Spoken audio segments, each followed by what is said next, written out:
Kirk Cousins continues to be a big story in this NFL season after all the criticism and all of the questions. Last night, 23 of 26, completion percentage the most in a single game in Vikings history, surpassing a mark that Brett Favre previously held. Again, it wasn't a splashy night, but we were talking about this in our meeting before the show. These Thursday nights, sort of to use the old Jim Valvano line, you sort of survive in advance. Right. You find a way to win and you get on with your life. Absolutely. Just don't get anybody hurt. Get out healthy and find a way to win, whatever that takes. I'm just happy for Kirk Cousins. I know we were talking about him versus Daniel Jones the other day on this very show, so I'm just happy he's turned things around and he's playing well. He has turned them around. And it feels to me as though all of the talk about this team 3-4 weeks ago, when the receivers were upset, we all thought that was aimed at Cousins. Do you think it was aimed at the quarterback or at the coach? It was aimed at the quarterback. It wasn't the coach, because the running game and the offense hasn't changed. They're still running the ball effectively. They're still throwing the ball approximately 30 times a game. It was about, frankly, the scripted plays that they had to beat a Chicago Bears defense, for example.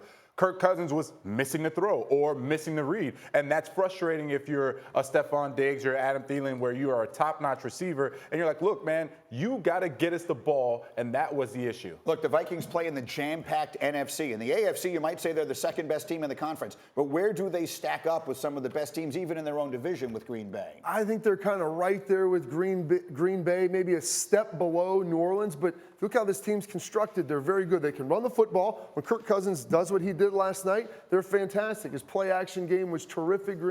He was 6 of 8 in his 2 incompletions, 1 drop, and 1 throwaway. So when you're able to put an efficient passing game like that in his hands, he's going to be able to have success. But they're a team that should be able to make a run if they play like this in the playoffs. John, do they have enough defense? I know you have some questions about their defense. Yeah, my questions defensively are frankly at the cornerback position. When I played against a Mike Zimmer defense, it was known that you're going to stop the run. Mike Zimmer stops the run first, then you have aggressive corners. Right now, Xavier Rhodes, I'm watching him play, he's very tentative. And that's not going to get it done versus the Green Bay Packers of the world, right, to win the division. So for whatever reason, the cornerback position has to get more aggressive in what I remember from a Mike Zimmer defense. It's going to be interesting because the NFC, assuming Breeze comes back healthy, you look at the big teams in that conference, and you're going to have Breeze out there. You're going to have Rodgers out there as Cousins, ready to go toe-to-toe with them. He isn't even the most valuable player on his own team. I want to shout out my buddy Booger McFarland, who was watching the game last night, and he posted something on Twitter that I wanted to show you guys. Booger McFarland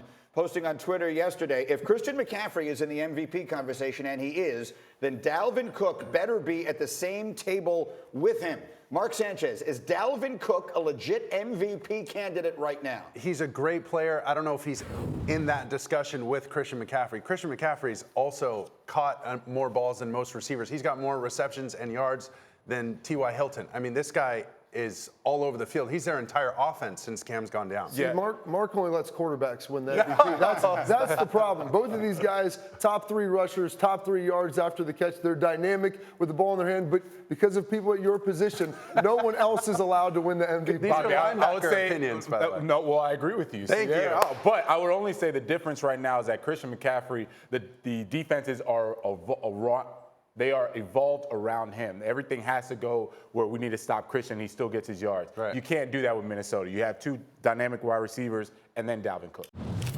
Thank you for watching ESPN on YouTube. For more sports, highlights, and analysis, be sure to download the ESPN app. And for live streaming sports and premium content, subscribe to ESPN+.